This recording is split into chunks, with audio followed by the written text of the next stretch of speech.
Hello guys, once again, welcome to my channel. My name is Nelson Viegas and today I'm going to do a video in English because sometimes I do some videos in English, some videos in Portuguese for all my followers to follow up. It doesn't matter if you speak Portuguese or if you speak English. So I always try to make videos in different languages to try to reach out more people and to engage more. Okay, so today I'm going to make a short video. I'm going to try to make it short, here's my videos. I always try to explain all the aspects and then it ends up being very long. So today I'm going to make a video about muscle hypertrophy and the hypertrophy pathways. So how many pathways there is, because most people sometimes they think there is only way to create muscle mass, to create hypertrophy. 6 to 12 and that's it. That's what they do. They do all the time the same training, all the time the same stimulus. So today I'm going to explain that it's not exactly like that. There is lots of aspects that can create muscle hypertrophy, okay? So for you to create muscle hypertrophy, first you need to create some type of physiological stress. So you need to create any type of stress, or eccentrics, or high reps, or low reps but heavy weights. So you need to create any type of physiological stress, because if there is no physiological stress, there is no adaptation, okay? So the muscles need to adapt, and they need to adjust, okay, to that stimulus, okay? I prefer to call adjust than adaptation, but it's okay. It's just a game of words, but remember about this word, adjust. The body needs to adjust. Okay, so we have three main types of hypertrophy pathways. We have the mechanical stress, you have the metabolic stress, and you have the muscle damage. Okay, let's go first for the mechanical stress. Let's imagine that this thing here, it's a muscle cell, okay? So this muscle cell here on the membrane of the muscle cell, we have mechanoreceptors. Okay, these mechanoreceptors, when you activate them with load, so I try to do those 6 to 12 reps, what's going to happen? The body senses that there's a physiological stress, so there is a stress in those muscle fibers. So in this muscle fiber, so imagine this as a muscle fiber, muscle cell, you can call it anyway. So this muscle cell, they are made by phospholipids. So the membrane, the fat membrane of a muscle cell, and most of the cells in our body is made by phospholipids, okay? It's a fat layer, okay? So these phospholipids, they are being broken down by this stress by an enzyme called phospholipase A2 and phospholipase C. So these two enzymes, they convert the phospholipids into arachidonic acid, okay? This arachidonic acid is suffers action of an enzyme called cyclooxygenase type 2, and it's converted into prostaglandins. So remember, phospholipids by the phospholipase A2 and C is converted into arachidonic acid by the cyclooxygenase 2 is converted into prostaglandins. So what is prostaglandins? Prostaglandins is when there is pain or inflammation. So every time there is pain or inflammation, we activate prostaglandins. Remember, we have cyclooxygenase 2, which is an inflammation site, so when you create inflammation, and you have the cyclooxygenase 1. What is the difference between cyclooxygenase 1 and 2? The difference is cyclooxygenase 1 activates prostaglandin PG2. So this PG2, it's a prostaglandin you have in your stomach that stimulates your stomach to produce mucin, to produce mucus. That's why most of the anti-inflammatories, they create problems in the stomach, like diclofenac, like ibuprofen, paracetamol. They create problems there because they inhibit both of the cyclooxygenase 1 and 2, which we don't want. We want only to block the 2 if there is an inflammation. But for the training, the increase of the cyclooxygenase is a must. With inflammation, we have a response. And what response is there? Okay, the response is when your body has lots of prostaglandins in this area. Imagine this is the chest muscle. So in the area of the chest, we send there macrophages and neutrophils. You know what these macrophages and neutrophils do? They do phagocytosis. So this phagocytosis is like the Pac-Man, like I explained in most of my videos, and they go there and they eat the inflammatory cytokines, like interleucin 6, interleucin 1 beta, TNF alpha, so all the inflammatory markers. So they try to clean the mess that was created after that tension, the inflammation, okay? So this is how it works. And this stimulates the body to send satellite cells. So imagine this is a muscle cell. Around the cell, we have undefined cells. We call stem cells or satellite cells. You can call both ways. So these satellite cells, they come here and they create more myonucleus. So now you can create more muscle fibers around this. So this is one way of creating muscle hypertrophy. How do you achieve this? You achieve this in reps between 6 and 12 reps. More or less, it doesn't have to be a rule, but this is what creates the really mechanical tension or mechanical stress. Okay, this is what is mechanical stress. Then we go for the metabolic stress. What is the metabolic stress? Metabolic stress is known as a little bit more reps, so more metabolic, so it's not as tensional, so you're not lifting as much weights as you are using, so you use lighter weights, but you do more reps. This creates what we call time under tension, that is called TUT. We call TUT. So this time under tension increases the liberation of the calcium in the sarcoplasmatic reticulum. Okay, so you release more calcium. You remember that calcium is responsible for the muscle contraction. Okay, so this increases the transcription. I want to explain what is the transcription here in the end for you guys to understand. So remember, increases transcription.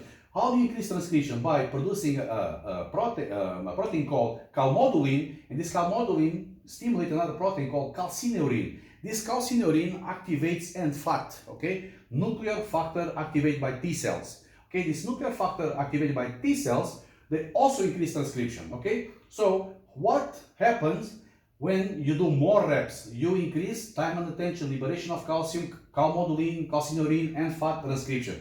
Also, when you increase the blood flow, so if you are doing more reps, you increase more blood flow.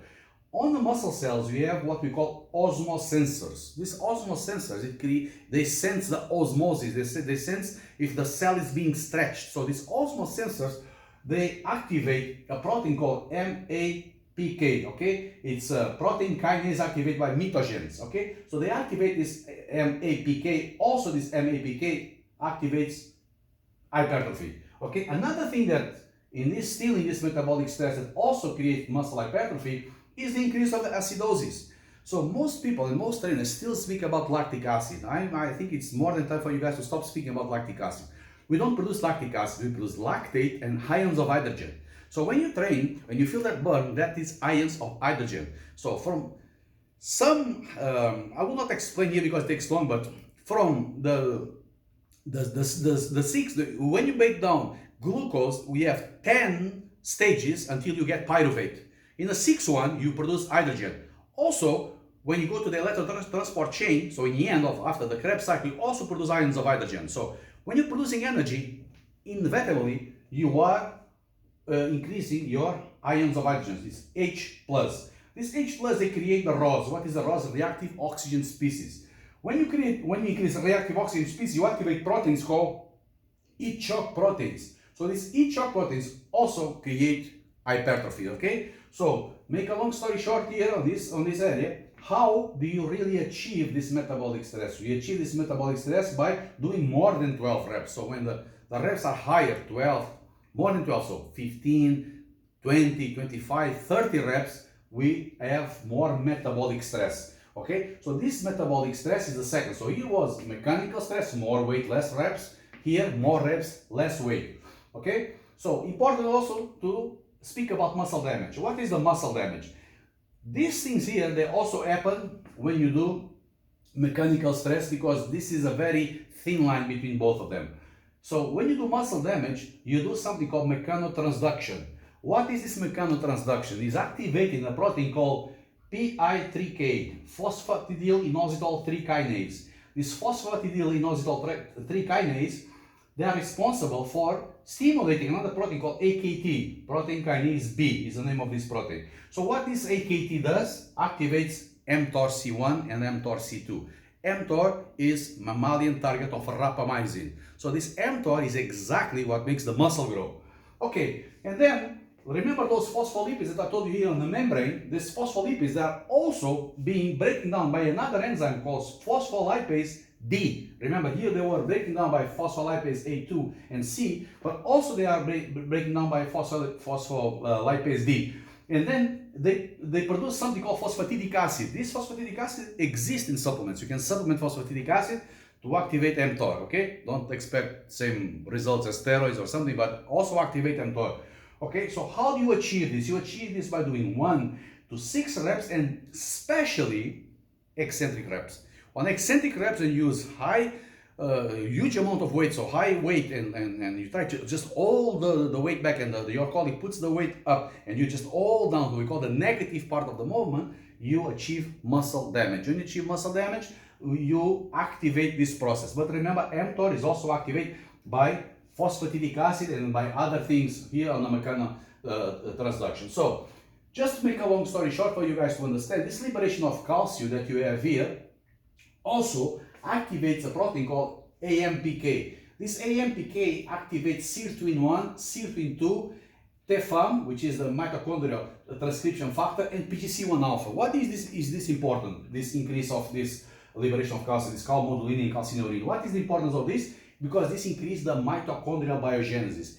Most of the trainers, they still speak about how many calories my client burn in the training. That doesn't matter. It doesn't matter if you burn 300 calories, 310 calories, 315 calories. It doesn't matter if those calories come from fat or from glycogen. Most of the trainings that you guys are doing with your clients, they don't even come from fat. They come from glycogen because it's high intensity. When the effort is superior to 130, 140, 150 RPMs per minute, so what's going to happen? Your body don't use fat because it's very intense exercise. So more volume, you use more fat, low intensity. More intense is the training, more fat you burn. But as you know, you guys do eat with your clients, you guys do bodybuilding with your clients. So it's, in the end of the day, it's a high intensity interval training because you do a set, you rest, you do a set, you rest, you do a set, you rest. So in the end of the day, you are not really using fat as primary source of energy. So stop telling your clients to use watches and to see how many calories am I burning, how many calories. It doesn't matter. What it matters is the increase of the basal metabolic rate and the mitochondrial biogenesis. More mitochondria you have,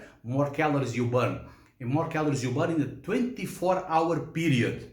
Okay, so in 24-hour period you burn much more fat, not just inside the training. Okay, remember, 1 week has 168 hours. If you go to the gym 3 times per week, you train 3 hours. From now, divide 168 by 3 hours, and you're going to see that you don't train even 3% of the amounts. It's like 2% point something. So you only train 2% of the time of the week. So in 168 hours, you only train 3 hours. So don't expect that those 3 hours are going to burn 600, 700, 700, 800, 10,000 calories. No, it's going to be around 250, 300 calories. And those calories, they are not important. What is important in the training is the adaptations that your body creates to increase this basal metabolic rate, it is mitochondrial biogenesis. So this is important, this is happening with this liberation of calcium, okay? Another thing that's important for you to understand is, remember I explained to you guys what is a transcription. So I want to explain you inside the nucleus of the cell. So in the cell nucleus, you have a process called transcription. What is the transcription? It is the conversion of the DNA into messenger RNA. How do you do this? By an enzyme called RNA polymerase. So this RNA polymerase converts DNA into RNA. Then it comes out of the nucleus of the cell and goes to the cytoplasm. And in an organelle called ribosome, you have another process called translation. So in the end of the day, what we want with all this, we want to create myosin and actin. What is myosin and actin? Is the contractible proteins that we have in the muscle. We have other proteins like elastin, like collagen, like other proteins, but they are not contractible. The only 2 proteins that are contractible and they can create hypertrophy are myosin and actin. So this happens here. So first on the nucleus cell and then on the cytoplasm. Another thing that is important to understand is this transcription process is activated by testosterone. So your testosterone is what increases transcription. And what increases the translation, the expression of the translation is testosterone, growth hormone, and insulin-like growth factor 1. So this is what increases the translation. When you guys take, for example, growth hormone expecting to gain muscle, it will not happen because you are not activating transcription. Without transcription, there is no translation. So this doesn't make sense. So testosterone works in the both ways, transcription, translation, growth hormone, IGF-1 only on a translation. That's why when people speak about drugs, there is nothing compared to testosterone to grow muscle. Another thing that people also have misunderstood is on insulin. People think insulin is the only hormone that is really anabolic in the body, which is not. This is wrong. Insulin is an anti-catabolic hormone. Insulin blocks another organelle called proteasome. So insulin blocks this signal here, means blocking. So it blocks the proteasome, and what the proteasome does, the proteasome breaks down proteins. So it means that when I have insulin, so when I have enough carbohydrates, that's why people that use too much low carb diet, they need to pay attention because they're going to lose lots of muscle because they are not going to stop this ribosome. So this ribosome is activating all the time. So imagine, and you guys see this, when you start doing low carb diet, what's happening? First you lose your glycogen, first you lose your sarcoplasma, so those osmosensors like I told you, so you reduce the volume because you use all your glycogen. So glycogen is 1 gram of glucose and 2.7 grams of water. So you lose volume. Second, you increase the activity of the proteasome. So now the proteasome is breaking down muscle. So when you do too much low carb diets, what's going to happen? You're going to lose muscle because you're not blocking the proteasome. Okay? Guys, I hope you will enjoy this video. Please subscribe my channel. This was a very fast explanation. I try to be as fast as I can because I know guys don't like to stay too long in YouTube or Instagram or whatever. So thank you so much. Please subscribe like I told you, make a like, comment, say something. Thank you so much for watching.